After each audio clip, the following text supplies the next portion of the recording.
لله رب العالمين والصلاة والسلام على رسوله الكريم أما بعد. عن جابر بن سمرة رضي الله عنهما قال: صليت مع النبي صلى الله عليه وسلم العيدين غير مرة ولا مرتين بغير أذان ولا إقامة. وعن أبي قتادة رضي الله عنه في الحديث الطويل في نومهم عن الصلاة ثم أذن بلال فصلى رسول الله صلى الله عليه وسلم كما كان يصنع كل يوم. رواه مسلم. اذان کے باب میں کچھ مسائل کا تذکرہ ہوا. اسی طرح کے کچھ مسائل جو باقی ہیں اس میں سے ایک مسئلہ یہ ہے کہ اذان کہاں پر نہیں دی جائے گی. تو یہ مسئلہ بھی ہم اچھی طرح جانتے ہیں کہ عیدین کے موقعوں پر اذان نہیں دی جاتی. جیسا کہ حضرت جابر بن سمورہ رضی اللہ تعالی عنہما اس حدیث کے راوی ہیں اور یہ حدیث صحیح مسلم کے اندر موجود ہے. انہوں نے کہا کہ میں نے اللہ کے نبی صلی اللہ علیہ وسلم کے ساتھ عیدین کی نماز کئی مرتبہ ادا کی. ایک دو مرتبہ نہیں بلکہ کئی مرتبہ میں نے آپ کے ساتھ عیدین کی نماز ادا کی. عید الفطر اور عید الاضحیٰ کی نماز بغیر اذان ولا اقامہ، نہ اس میں اذان دی گئی اور نہ ہی اس میں اقامت کہی گئی. اب یہاں پر اذان سے مراد ہم یہ سمجھتے ہیں کہ وہی اذان جو نماز کے لیے دی جاتی ہے وہی اذان مراد ہے. اس لیے بعض لوگ کیا کرتے ہیں، عیدین کے موقع پر عیدگاہ میں کھڑے ہو کر اعلان کرتے ہیں الصلاۃ جامعہ، الصلاۃ جامعہ کے نام سے، اس طرح سے، یعنی نماز جو ہے کھڑی ہو رہی ہے یا نماز کے لیے جمع ہو جاؤ، اس طرح سے اعلان کیا جاتا ہے. تو اذان کا مطلب ہے اعلان کرنا، چاہے وہ اذان کے کلمات کے ذریعے ہو یا کسی بھی طریقے سے. اگر عیدین کے موقع پر عیدگاہ جا کر کوئی اس طرح سے اعلان کر رہا ہے تو یہ عمل غیر شرعی ہے اور یہ بدعت میں شمار کیا جاتا ہے.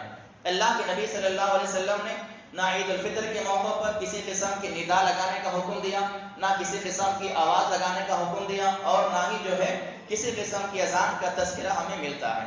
ہاں، اگر اس سلسلے میں ایسا کیا جاتا ہے کہ چاند کسی کو نظر آیا کسی کو نظر نہیں آیا تو اس صورت میں اگر عیدگاہ جانے سے پہلے ہی شام میں مغرب کے بعد عشاء کے بعد اگر محلوں میں اعلان کروایا جائے کہ فلاں مقام پر کل نماز ادا کی جائے گی کیونکہ شوال شروع ہو چکا ہے، فلاں جگہ چاند نظر آ گیا ہے، اس کی شہادت ہے، اس کی گواہی ہے، ایسی صورت میں یہ اجازت ہے کہ پہلے اعلان کروایا جائے نماز عید کے لیے، لیکن عیدگاہ میں جانے کے بعد جماعت کھڑی ہوتے وقت یا جماعت کھڑی ہونے سے پہلے اعلان کرنا یہ غیر شرعی ہے اور یہ عمل جائز نہیں ہے، کیونکہ اللہ کے نبی صلی اللہ علیہ وسلم نے ایسا عمل نہیں کیا ہے.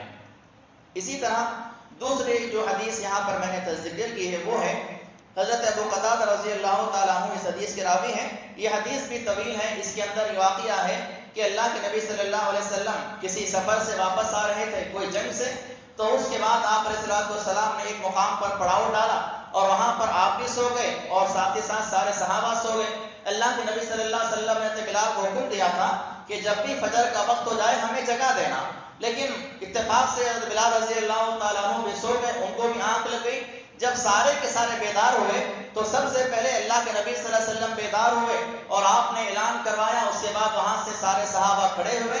آپ نے کہا کہ فوری اس مقام کو چھوڑ دیا جائے، یہاں پر نماز نہیں پڑھیں گے فجر کی، اس مقام کو چھوڑ دیں گے، یہاں سے آگے جانے کے بعد نماز فجر ادا کی جائے گی. اس کے بعد اللہ کے نبی صلی اللہ علیہ وسلم کے حکم کے مطابق سارے صحابہ اس مقام کو چھوڑ کر کچھ آگے جاتے ہیں اور وہاں جانے کے بعد جو ہے دوبارہ اذان دی جاتی ہے. تو اس سے مسئلہ ثابت ہوا کہ اگر کسی کی نماز فجر کی چھوٹ جائے، کسی کی مطلب ایک دو آدمی کی نہیں، پورے جماعت کی نماز سفر پہ ہے، آپ کے ساتھ 8-10 لوگ موجود ہیں، آپ نماز فجر سے جو ہے نماز فجر آپ نے ادا نہیں کی ہے، تو اگر اتنے لوگ موجود ہیں جہاں پر جماعت قائم ہو سکتی ہے تو اس جماعت کے لیے پہلے اذان دی جائے، اس کے بعد جو ہے اقامت کہی جائے اور نماز کو ادا کیا جائے. جیسا کہ اللہ کے نبی صلی اللہ علیہ وسلم نے ایسا ہی کیا. آپ نے بلال رضی اللہ عنہ کو حکم دیا کہ وہ اذان دے، فصلی رسول اللہ صلی اللہ علیہ وسلم.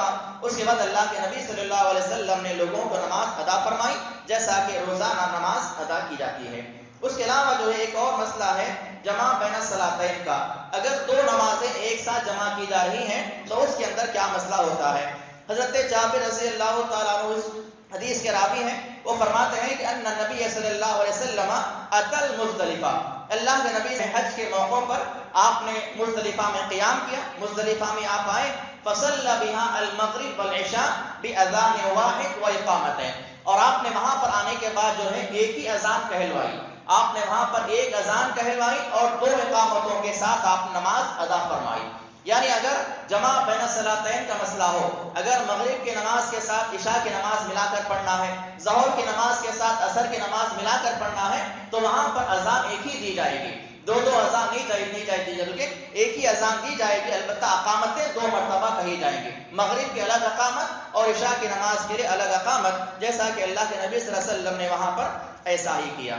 اس کے بعد اللہ کے رسول صلی اللہ علیہ وسلم کی جو ہے احادیث میں اور آپ علیہ السلام کے جو ہے اذان کے مسائل کے اندر ایک اور مسئلہ یہ بھی آتا ہے کہ اگر کوئی آدمی جو ہے نابینا ہے تو کیا اس کی اذان دینا صحیح ہے یا نہیں ہے۔ اس سلسلے میں بھی بہت سارا اختلاف لوگوں میں پایا جاتا ہے۔ بہت سارے علماء جو فقہ کے پڑھنے والے ہیں وہ کہتے ہیں کہ نابینا آدمی کی نماز صحیح نہیں ہے، نابینا آدمی کی اذان صحیح نہیں ہوتی ہے۔ اس سلسلے میں اسی مناسبت سے اس حدیث کو بیان کیا گیا۔ ابن عمر رضی اللہ تعالیٰ عنہ اور حضرت عائشہ رضی اللہ تعالیٰ عنہ یہ دونوں اس حدیث کے راوی ہیں، وہ دونوں فرماتے ہیں کہ اللہ کے نبی صلی اللہ علیہ وسلم نے حکم دیا ان بلالا یؤذن بلیل، آپ نے حضرت بلال رضی اللہ تعالیٰ عنہ کو جو ہے اذان کا حکم دیا، اذان دینے کا، اور لوگوں سے کہا کہ جب حضرت بلال کی اذان کی آواز سنو فکلوا واشربوا، تم لوگ کھاؤ اور پیو، حتی ینادی ابن ام مکتوم، یہاں تک کہ عبداللہ بن ام مکتوم کی آواز کو سنو، جب ان کی آواز کو سنو تو تم لوگ جو ہے کھانے سے رک جاؤ۔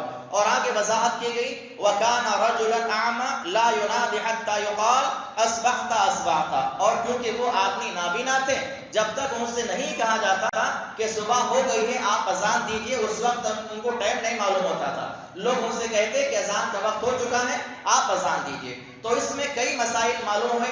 ایک مسئلہ یہ معلوم ہوا کہ نابینا آدمی کی اذان دینا جائز ہے، درست ہے۔ دوسرا مسئلہ یہ معلوم ہوا کہ سحری کے لیے اذان دینا بھی جائز ہے، جیسے رمضان کے مہینے میں فجر کی اذان دی جاتی ہے، ایسا ہی لوگوں کو جگانے کے لیے 1 گھنٹہ پہلے 2 گھنٹہ پہلے جب بھی سحری کا ٹائم ہو جائے اس وقت بھی اذان دینا جائز ہے۔ اس میں وہی اذان کا تذکرہ ہے۔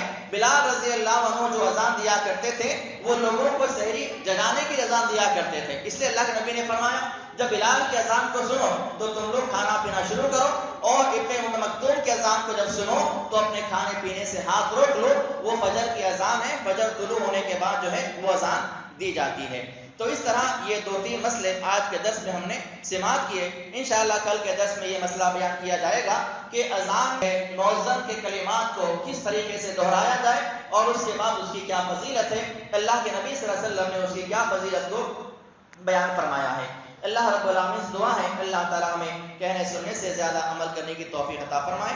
آمین۔ واقول قولی ھذا استغفر اللہ لی ولکم۔